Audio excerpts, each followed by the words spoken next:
4 দিনের সফর শেষে ঢাকা ছেড়েছেন জাতিসংঘের মহাসচিব অ্যান্তোনিও গুতেরেস। নানা দিক থেকে জাতিসংঘ মহাসচিবের এই সফর গুরুত্বপূর্ণ ও ঐতিহাসিক। এই সফরে জাতিসংঘ মহাসচিবের অন্যতম একটি উদ্দেশ্য ছিল রোহিঙ্গাদের প্রতি তার সমর্থন ও সহমর্মিতা জানানো। প্রধান উপদেষ্টা ডক্টর ইউনূসকে সাথে নিয়ে পরিদর্শন করেন রোহিঙ্গা ক্যাম্প। সামনের বছর রোজার ঈদে রোহিঙ্গাদের মিয়ানমারে ফিরিয়ে নিয়ে সেখানে তাদের সাথে ঈদ পালন করতে চান জাতিসংঘ মহাসচিব অ্যান্তোনিও গুতেরেস। সেই সময়ের মধ্যে তাদের ফেরাতে অঙ্গীকার করেন প্রধান উপদেষ্টা ডক্টর মোহাম্মদ ইউনূসও। Rohingyas want to go back to Myanmar. It's essential that the international community does everything. আল্লাহর কাছে দোয়া করি, আল্লাহর কাছে মোনাজাত করি আজিয়া ইউনিট দিয়ে ব্যাগুনে মিলি যেন এই ঈদ তো ফাইতান্ন সাম্যর ঈদ যেন ওনারা নিজের বাড়ির জায়গায় ঈদ গরিব করেন। লক্ষাধিক রোহিঙ্গার সাথে ইফতারে অংশ নিয়ে এই আশ্বাস দেন জাতিসংঘ প্রধান ও বাংলাদেশ সরকার প্রধান। দিনভর রোহিঙ্গাদের সাথে কাটিয়ে শিশুদের কাছ থেকে তাদের সাথে ঘটে যাওয়া গণহত্যার বিবরণ শোনেন জাতিসংঘ মহাসচিব। বলেন, আন্তর্জাতিক দাতাগোষ্ঠীর অর্থ বরাদ্দ কমে গেলে রোহিঙ্গাদের জীবন মান উন্নয়ন ঝুঁকির মধ্যে পড়বে। দাতা দেশগুলোকে রোহিঙ্গাদের পাশে থাকার আহ্বান জানান Guterres. To make sure that peace is reestablished in Myanmar and that the rights of the Rohingyas are respected. জাতিসংঘের মহাসচিব ঢাকায় এক সংবাদ সম্মেলনে জাতিসংঘ মিশনে বাংলাদেশের প্রশংসা করে বলেন, ডক্টর ইউনূস সরকারের ইতিবাচক উদ্যোগে পাশে আছে জাতিসংঘ।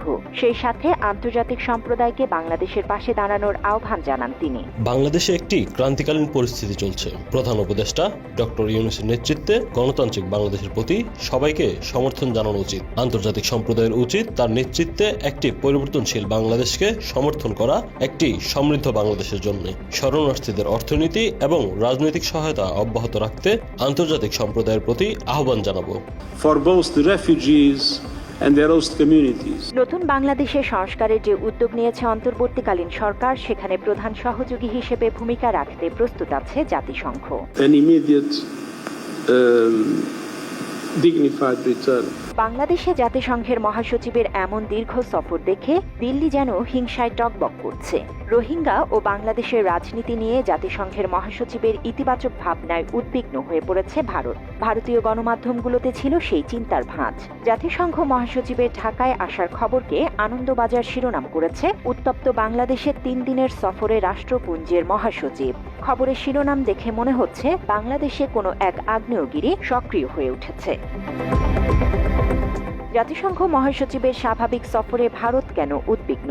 জাতিসংঘকে দিল্লি কেন এত ভয় পাচ্ছে? এর উত্তরগুলো স্বাভাবিক। জাতিসংঘ ভারতের অনৈতিক কাজে বড় বাগড়া দিয়েছে। গণ আন্দোলনে বাংলাদেশ থেকে পালানো শেখ হাসিনাকে আশ্রয় দেয় ভারত। তারা হয়তো ভেবেছিল বাংলাদেশকে চাপে রেখে কয়েকদিনের মধ্যে মিটমাট করে কথিত দেশরত্নকে বাংলাদেশে ফেরত পাঠানো সম্ভব হবে।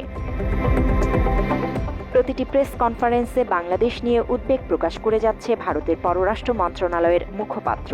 যুক্তরাষ্ট্রের পর ব্রিটেনে গিয়েও তিনি বাংলাদেশ প্রসঙ্গ তুলেছেন। যদিও যুক্তরাষ্ট্রে গিয়ে ভারতের প্রধানমন্ত্রী নরেন্দ্র মোদী বাংলাদেশের বিরুদ্ধে ষড়যন্ত্রে খুব একটা সুবিধা করতে পারেনি। বাংলাদেশ প্রসঙ্গে যুক্তরাষ্ট্রের নরেন্দ্র মোদী একরকম নাকানি চুবানি খেয়েছেন। But I will leave Bangladesh to the Prime Minister. जहाँ तक रूस और यूक्रेन के बीच का लड़ाई का सवाल है, মাত্র 30% টাকায় জমির মালিক হয়ে নতুন বাংলাদেশের গড়ে তোলার স্বপ্ন দেখা বাংলা বসতি। তবে বাংলাদেশে ভারতের হাসিনা পুনর্বাসন বা প্রতিস্থাপনের প্রকল্পের কফিনে পেরেক ঠুকেছে জাতিসংঘের মানবাধিকার রিপোর্ট। যে প্রতিবেদনে গণ আন্দোলনের সময় হাসিনার চালানো জঘন্য ও নির্মম দমন-পীড়ন ও হত্যাযজ্ঞের বিশদ তথ্য উঠে এসেছে, যে কারণে আন্তর্জাতিকভাবে কোণঠাসা হয়ে পড়েছেন শেখ হাসিনা। খুনি হাসিনার আশ্রয় দিয়ে প্রকাশ্যে পক্ষ নেয়ায় ভারতেরও বিপদ বাড়ছে। আর জাতিসংঘের মহাসচিবের বাংলাদেশ সফরে হাসিনা ইস্যুতে আরও একটু চাপে পড়ল ভারত। জান্নাতুল ফেরদৌস তমা, বাংলা এডিশন।